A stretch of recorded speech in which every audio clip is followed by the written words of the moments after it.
Hey everyone, ready for a deep dive into something really cool. Today we're going to be looking at tilt shift photography, specifically photographer Aaron's in-depth review Yeah. of the Fujifilm GF 30mm f5.6 TS lens. And you might be thinking, tilt shift, like is that just for those miniature toy town photos? But trust me, there's so much more to it. Yeah, you're absolutely right. It's way more than just a novelty effect. Tilt-shift lenses offer a level of control over perspective and focus that can just completely transform your photography. Yeah. Whether you're into architecture or landscapes or even portraits, it's a whole world. Okay, so I get that it's powerful stuff, but honestly, the whole tilt shift thing still kind of mystifies me. What exactly is a tilt shift lens and what makes it so special? Well, imagine a lens that can do things your smartphone camera could only dream of. Yeah. Essentially, a tilt-shift lens lets you move the front part of the lens independently from the camera body. It's like having these mini adjustments built right in. So you can actually tilt and shift the lens itself. What does that do to the photo? Think about those times you've tried to photograph a tall building, and it looks like it's leaning backwards in the photo. That's because of perspective distortion, right? With a tilt-shift lens, you can shift the lens upwards to correct that, keeping those vertical lines perfectly straight. So it's like having a built-in perspective correction tool. Exactly. But it goes beyond just fixing distortion. You can also use the tilt function to control depth of field in really creative ways. Think of it like this. Normally, your plane of focus is parallel to your camera sensor, but with tilt, you can angle that plane to match the subject, even if it's not parallel to your camera. So I could have like a sharp subject in the foreground and a blurry background, even if they're on different angles. Precisely. That's the kind of control you just can't get with a regular lens. Yeah. And with this particular Fujifilm lens, the GF 30mm, you get full tilt, full shift, and even the ability to rotate the tilt shift mechanism. Yeah. There's a lot of creative freedom right at your fingertips. I'm starting to see why photographers get so excited about this. Now, Aaron mentioned in his review that this lens is actually kind of two lenses in one. It's a 30mm, but there's also a 110mm version. What's the difference? That's a great point. The 110mm is more specialized for portrait and macro photography because of its longer focal length and its ability to get really close to your subject. The 30mm is wider, making it more versatile for things like architecture and landscapes. So for someone wanting to experiment with tilt shift, the 30mm sounds like the more flexible option. It definitely offers a wider range of applications, especially if you're interested in capturing those really expansive scenes, Yeah. you know. Plus, Aaron found that it's incredibly sharp even at the edges of the frame, which is pretty impressive for a lens with so many moving parts. Okay, so far so good. But let's be real, this lens is a bit of a beast, right? Aaron talked about its size and weight. Is that the trade-off for all this fancy functionality? Well, you know what they say. There's no such thing as a free lunch, even in the world of optics. To get this level of precision and control, you need some seriously high-quality glass and mechanics. Think of it like comparing a compact point-and-shoot camera to a professional DSLR. The DSLR will be bigger and heavier, but the image quality and control are in a different league. That makes sense. So if you're going to wield this tilt shift power, you need to be prepared for a little extra weight in your camera bag. Exactly. And Aaron recommends using a tripod, especially when you're using those tilt and shift movements. It's not really a handheld kind of lens. He mentioned the tripod collar being super important too. I've got to admit, I'm a little fuzzy on what that actually does. So imagine you're using the shift function to photograph a building, and you want to take multiple shots to stitch together a panorama later. The tripod collar lets you rotate the camera without changing the position of the lens's nodal point. This ensures that all your shots line up perfectly when you stitch them together. So it's all about keeping everything aligned for those multi-shot setups. You got it. And this Fujifilm lens has a particularly well-designed tripod collar, allowing you to adjust the tilt and shift without affecting the camera's orientation on the tripod. All right, so we've established that this Fujifilm GF 30mm tilt shift lens is a powerful tool, but it's not exactly like a point and shoot experience. What are some of the nuances of actually using this lens out in the field? Well, one thing Aaron highlighted in his review is that the lens is manual focus only. Now, for some photographers, that might seem like a step backwards, but there's a real benefit to slowing down and being deliberate with your focus, especially, when working with tilt shift movements. So it's not necessarily a drawback, more like a different approach. Exactly. It encourages you to really study the scene and fine-tune your composition and make sure every element is exactly where you want it. Plus, modern cameras have excellent focusing aids, right? Like focus peaking and magnified live view. So achieving precise focus is still very manageable. Right, right. It's like the difference between sketching something quickly versus like carefully crafting a detailed drawing. Sometimes that extra time and attention brings out something special, you know? Yeah, I like that analogy. And speaking of attention to detail, Aaron went into quite a bit of detail about the various controls on the lens. What stood out to you about that? Honestly, I was a little overwhelmed at first. He described it as a maze of shift, tilt, rotate controls. But then he went on to say that they were all very intuitive and easy to use once you got the hang of it. That's the thing about like well-designed tools. They can be complex, but they shouldn't be complicated, right? And with this lens, Fujifilm has clearly put a lot of thought into making those adjustments precise and accessible. One thing I was curious about is how you actually use the tilt and shift functions to achieve specific effects. Mhm. For example, Aaron talked about shooting tall buildings without that converging verticals look. How does that actually work in practice? So imagine you're standing at the base of a skyscraper, looking straight up. If you take a photo with a regular lens, the building will appear to, like, taper inwards towards the top. With a tilt-shift lens, you can shift the lens upwards while keeping your camera level. It's like virtually raising your camera's position without actually moving it. So you're correcting the perspective distortion by shifting the lens instead of tilting the camera. Exactly. And because you're keeping your camera level, you maintain those nice, clean, parallel lines.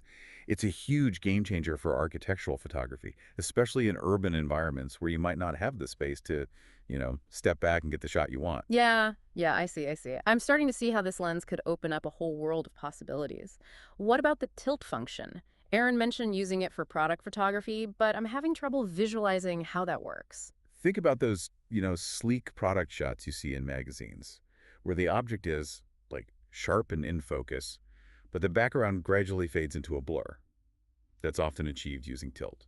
But wouldn't you get that same effect by just using, like, a wide aperture on a regular lens? Yeah, but there's a difference. With a regular lens, your depth of field is always going to be parallel to your camera sensor. With tilt, you can angle that plane of focus to match the subject, even if it's not parallel to your camera. Okay, so I could have a row of objects arranged diagonally, and by tilting the lens, I could keep them all in focus while still having that nice blurry background. You got it. And that's just one example. Tilt can be used in all sorts of creative ways to control depth of field and draw attention to specific parts of the scene. All right, so we've talked about correcting perspective distortion in architecture, controlling depth of field in product photography. What other applications did Aaron explore? Well, he also used it for landscape photography, and this is where that miniature effect really comes into play. By tilting the lens to create a very narrow band of focus, you can make a real-life scene look like, a tiny diorama. Yeah, yeah, I've seen those photos. It's such a cool effect. Is it difficult to achieve? It takes some practice to get the hang of it, but it's not as complicated as it might seem. The key is to find a scene with, like, good visual depth and then experiment with different tilt angles to find that sweet spot. And of course, this being a high-end lens, Aaron was pretty impressed with the image quality, right? Yeah, he described the sharpness and clarity as scintillating, which, coming from a seasoned photographer like him, that's high praise. And he was particularly impressed by the minimal vignetting, even at the edges of the frame. And, when using those extreme tilt or shift settings, So it's not just about the fancy features, it actually delivers on the image quality front as well. absolutely, you're getting the best of both worlds. That creative control of tilt-shift movements combined with the exceptional image quality that you expect from a Fujifilm lens. Now, I know we've touched on this before, but it's worth reiterating that this lens is an investment. It's not just about the price tag, it's also about like the commitment to learning how to use it effectively. That's a great point. It's not a lens you buy on a whim. It's a lens you buy because you're serious about pushing your creative boundaries and exploring new possibilities in your photography. So for those photographers out there who are ready to take the plunge, what would you say is the most important thing to keep in mind when starting out with tilt shift photography? I think the key is to approach it with a sense of, like, curiosity and experimentation. Don't be afraid to try different things. Yeah. Break the rules, see what happens. That's how you discover the true potential of this unique photographic style. I love that advice. It's all about embracing that learning process and having fun along the way. We've seen how this Fujifilm 30mm tilt shift lens can like change the way you approach photography, giving you this level of control that feels almost, magical, but, there's always that question lurking in the back of my mind. Couldn't you just achieve, like, similar effects with some clever editing in Photoshop? It's a question every photographer grapples with these days, right? With all the amazing software out there, it's tempting to think you can just fix everything in post-production. And, to be fair, Photoshop's Transform tool can do some pretty impressive perspective correction. So it's not a totally crazy idea. Not at all. If you're just making like minor tweaks to straighten a line or two, Photoshop can be a quick and easy solution.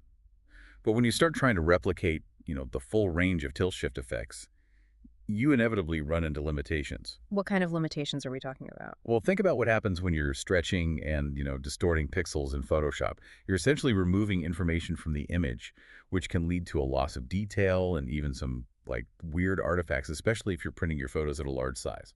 So it's a trade-off between, like, convenience and quality. Yeah, exactly. Photoshop might be faster, but a tilt-shift lens captures the scene optically. With all of its, original detail and fidelity, it's like the difference between listening to a compressed MP3 file and a high-resolution audio recording. The MP3 might be convenient for, casual listening, but if you want to truly experience the music, you need that uncompressed audio. Right. That's a great analogy. It makes me think about the difference between, like, creating something in camera versus relying on software to, like, try and recreate it later. It's a fundamental distinction in photography. And for certain effects, like those miniature scenes you mentioned earlier, it's so difficult to replicate the look and feel of, like, true tilt shift with software alone. Heron, the photographer we've been discussing, seems to be firmly in the tilt shift camp. He Mm. argues that for, like, serious photography, especially for large prints or professional work, there's simply no substitute for the optical quality and control you get with a dedicated lens. Yeah, I tend to agree with him. When you're investing in a high-end camera system, it makes sense to invest in the best possible optics. You're not just buying a lens, you're buying a tool that empowers you to express your creative vision in a way that no software can truly replicate. So for those photographers out there who are on the fence, what would you say is the most compelling reason to consider adding a tilt shift lens to their kit? I think it comes down to this. Do you want to be limited by what software can do, or do you want to like unlock a whole new level of creative control in camera? A tilt shift lens isn't just about fancy effects. It's about pushing the boundaries of your photography, exploring new perspectives, and capturing the world in a way that truly reflects your unique vision. It sounds like it's not just about, like, the technical aspects, but also about that sense of creative possibility and exploration. Exactly. And who knows, maybe you'll discover a hidden passion for tilt shift photography. It's a niche genre, but incredibly rewarding for those who are drawn to its unique aesthetic and, technical challenges. Well, I think we've covered a lot of ground in this deep dive. Yeah. We've demystified tilt-shift photography, explored the amazing capabilities of the Fujifilm GF 30mm lens, and even tackled that age-old debate of in-camera versus post-processing. And hopefully we've inspired you to see the world in a new light. Maybe even tilt your perspective a little. Haha, that's a perfect way to put it. So as you go out there with your camera, remember that the most important tool is your own creativity. Experiment, explore, and don't be afraid to try something new. Who knows what amazing images you might create? Thanks for joining us on this deep dive into tilt-shift photography.